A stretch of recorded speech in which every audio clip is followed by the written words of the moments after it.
Reel आहेत ते मी दाखवणार आहे. चला पहिली रील. माझं गाजर मी पकडणार, तुमचं गाजर तुम्ही पकडा. ह्याचं गाजर का पकडलं ह्याचं गाजर, आणि ह्याचं गाजर इथंच होतं आणि हा वरती चढला. कुणाचं गाजर पकडायला मला काय समजत नाहीये, माझं डोकं फिरलं. Big boss Marathi season 6.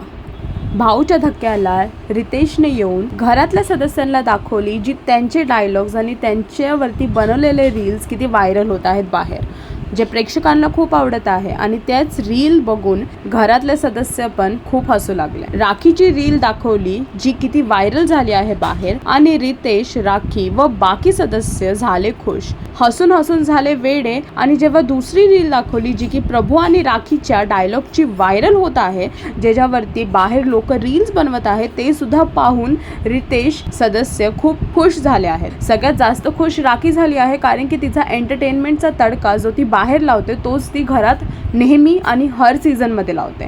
तेच पाहून राखी खूप जास्त एक्साइटेड आणि खूप जास्त खुश झाली आहे. आता पाहायचं आहे की अजून कोणाकोणाचे रील्स व्हायरल झाले आहेत आणि कशा प्रकारे प्रेक्षक बाहेर बसून बघतायत सदस्यांना आणि त्यांच्या एका डायलॉग वरती रील्स बनवतायत. अजून अशी अपडेट्स जाणून घेण्यासाठी टेलीचक्कर रिजनल्सला सबस्क्राईब करा.